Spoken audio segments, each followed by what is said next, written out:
부처님은 영축산에서 가르침을 펼치고 있었습니다. 수많은 제자들이 부처님 앞에 앉아 그의 말씀을 경청했죠. 그때 부처님은 마하가섭을 바라보며 말했습니다. 나의 가장 뛰어난 제자 마하가섭은 오랜 시간이 흐른 뒤 광명열애라는 이름의 부처가 될 것이다. 그는 매우 많은 부처님들을 섬기고 온갖 보살행을 닦아 마지막 생애의 부처가 될 것이다. 이것은 단순한 예언이 아닙니다. 이 말을 이해하기 위해서는 불교의 핵심인 팔정도를 먼저 알아야 합니다. 팔정도는 8가지 올바른 길이라는 뜻으로 바른 견해, 바른 생각, 바른 말, 바른 행위, 바른 생활, 바른 노력, 바른 기억, 바른 집중을 말합니다. 이 8가지 길은 우리를 괴로움에서 벗어나게 해주는 실천적인 가르침입니다. 부처님께서는 이 팔정도를 통해 깨달음에 이른다고 가르쳤습니다. 따라서 마하가섭이 부처가 된다는 것은 그가 이 8가지 올바른 길을 꾸준히 걸어왔기 때문이라는 의미를 담고 있습니다. 그러나 제자들은 혼란스러웠습니다. 그동안 부처님께서는 모든 사람이 각자 다른 수행의 길을 걷고 있다고 가르쳤기 때문입니다. 즉, 어떤 사람은 성문 즉 부처님의 말씀을 듣고 깨달음을 얻는 길을 가고 어떤 사람은 홀로 깨달음을 얻는 연각의 길을 가며 또 다른 사람은 모든 중생을 구원하려는 보살의 길을 간다고 가르쳤습니다. 그런데 이제 와서 모든 제자들이 부처가 될 것이라고 말씀하시니 그들의 마음은 갈피를 잡을 수 없었습니다. 그래서 부처님은 그들의 혼란을 잠재우고자 다시 말했습니다. 세상의 모든 가르침에는 방편이라는 것이 있다. 방편이란 중생들의 수준과 능력에 맞추어 임시로 사용하는 가르침을 말한다. 예를 들어 어린아이에게 어려운 수학 공식을 한 번에 가르치지 않고 덧셈 뺄셈부터 가르치는 것과 같다. 이처럼 이전의 가르침들은 모두 중생들을 깨달음의 길로 이끌기 위한 임시적인 방법이었다. 법화경의 가장 위대한 가르침은 바로 이 모든 길이 결국 일승, 즉 하나의 길로 통한다는 것입니다. 모든 중생이 궁극적으로는 부처가 될 수 있는 잠재력을 가지고 있다는 진실입니다. 이것은 마치 모든 강물이 흘러 결국 바다로 모이는 것과 같죠. 그동안 제자들이 걸어왔던 다른 길들은 모두 부처의 바다로 향하는 강물이었던 것입니다. 부처님은 이 진실을 일체개성으로 설명했습니다. 일체개성이라는 것은 모든 중생이 부처의 씨앗을 가지고 있다는 뜻입니다. 따라서 부처님은 마하가섭뿐만 아니라 수보리, 마하가전년, 마하목 걸련에게도 차례로 미래의 부처가 될 것이라고 예언했습니다. 이들이 그동안 걸어왔던 길이 비록 달랐을지라도 그들의 수행은 모두 부처가 되기 위한 자양분이 되었다는 것이죠. 그러나 이 예언은 단순히 미래를 약속하는 것이 아닙니다.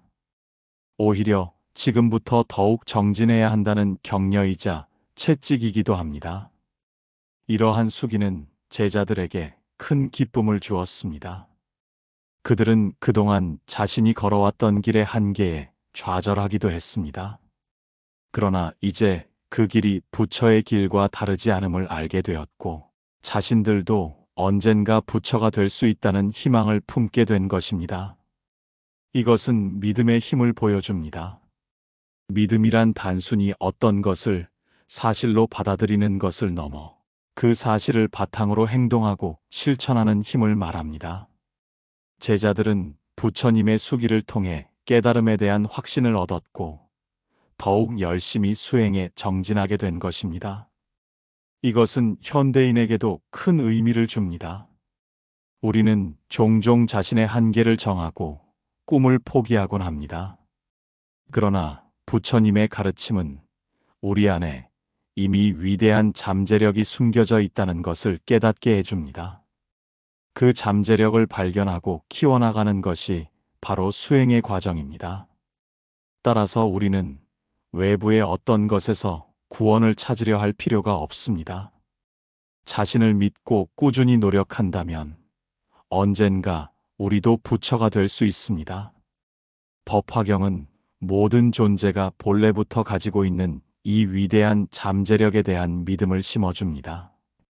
이 믿음은 우리의 삶을 긍정적으로 변화시키는 힘이 됩니다. 우리는 더 이상 불완전한 존재로 자신을 여기지 않게 되죠. 모든 사람의 마음 속에는 부처의 성품이 숨겨져 있습니다. 우리가 해야 할 일은 그 성품을 밖으로 드러내는 일입니다. 마치 거울에 낀 먼지를 닦아내면 본래의 빛이 드러나는 것처럼 말입니다. 수많은 제자들에게 차례로 내려진 수기는 모두가 평등하다는 부처님의 가르침을 다시 한번 강조합니다. 과거의 신분이나 현재의 수행 방식에 관계없이 모든 존재가 같은 깨달음의 가능성을 가지고 있다는 것입니다. 이러한 평등 사상은 법화경 전체를 관통하는 핵심 정신이기도 합니다. 부처님은 다시 한번 말했습니다. 과거에 내가 행했던 모든 가르침은 너희들을 이 한 길로 이끌기 위한 것이었다. 이것은 마치 목마른 사람에게 잠시 오아시스를 보여주며 위안을 주는 것과 같다. 오아시스에 도달했으니 이제 더 이상 목마름에 대한 두려움은 사라졌다. 이제 너희들은 나아가야 할 길을 분명히 알게 되었다. 이처럼 부처님은 제자들에게 단순히 미래를 예언한 것이 아니라 그들 내면에 숨겨진 깨달음의 잠재력을 일깨워 주었던 것입니다. 이 깨달음은 단순한 지식이 아니라 모든 것을 포용하고 사랑하는 마음을 바탕으로 합니다. 따라서 부처가 된다는 것은 곧 모든 중생을 구원하겠다는 서원을 세우는 것과 같습니다. 수기를 받은 제자들은 이 서원을 품고 더욱 치열하게 수행에 매진하게 됩니다. 법화경은 우리가 살고 있는 현실 속에서 깨달음을 찾아야 한다고 가르칩니다. 깨달음은 멀리 동떨어진 이상향이 아니라 우리의 일상 속에서 발견할 수 있는 진실입니다. 우리가 매 순간 올바른 생각을 하고 올바른 말을 하고 올바른 행동을 할 때 우리는 이미 깨달음의 길을 걷고 있는 것입니다. 따라서 수기품은 단순한 예언이 아니라 모든 존재가 이미 완전한 존재임을 선언하는 위대한 가르침입니다. 우리는 불완전한 존재가 아니라 잠시 길을 잃었을 뿐인 완전한 존재입니다. 우리의 길은 이미 정해져 있습니다. 그것은 바로 우리 안에 있는 부처의 성품을 밖으로 드러내는 길입니다. 이러한 가르침을 마음속에 새기고 우리 모두는 각자의 위치에서 부처의 삶을 살아가야 합니다. 그 과정에서 우리는 고통과 번뇌에 직면하기도 할 것입니다. 그러나 우리 안에는 이미 그 고통을 극복할 수 있는 힘이 있다는 것을 잊지 말아야 합니다. 우리는 모두 빛을 내는 존재입니다. 수기품의 가르침은 부처님께서 제자들에게 주신 가장 큰 선물입니다. 이 선물은 곧 우리 모두에게 주어진 것입니다. 우리 모두가 서로를 존중하고 사랑하며 함께 깨달음의 길을 걸어갈 때 이 세상은 비로소 완전한 평화의 세상이 될 것입니다. 이것이 바로 법화경 수기품이 우리에게 전하고자 하는 가장 위대한 메시지입니다. 모든 것은 완전하고 우리는 이미 완전합니다.